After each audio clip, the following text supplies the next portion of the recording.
In today's video, I'm going to teach you how to A/B test emails in AWeber. If you've ever wondered which subject line, sender name, or message style gets more opens and clicks, A/B testing is the simplest way to find out. It's a controlled comparison where you send two versions of an email to the same type of audience and let real subscriber behavior tell you which one performs better. In AWeber, this is streamlined and only takes a few minutes to set up. First, from your AWeber dashboard, go to Messages and then choose Split Tests. This is the dedicated workspace for creating and managing tests, so everything you need is organized in one place. You'll see options to start fresh and monitor any test you've set up before. Next, create a test. Give it a clear name so you can recognize it later, and then define your two variations. Keep it focused by changing just one thing between version A and version B. For example, test two subject lines, or test a different sender name, or swap a headline in the body.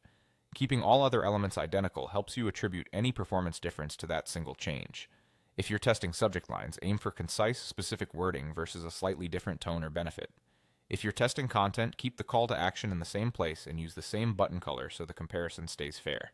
Now select your audience. Choose the list or the segment you want to include in the test. It's best to pick a reasonably sized, relevant group. People who have shown interest in the topic of your message are more likely to give you meaningful data. If you use tags or segments, choose one that reflects the goal of the email, like recent purchasers or engaged readers. Try to avoid overly small or mixed audiences. The clearer and larger the segment, the more reliable your results will be. Finally, set the percentage. This defines how your audience is split between version A and version B. A 50-50 split is a reliable default because it gives both versions equal exposure and speeds up learning. If your list is smaller, keep it even to maximize confidence. If your list is larger, you can still use 50-50 or slightly favor the version you believe will win. But remember that balanced splits provide cleaner comparisons.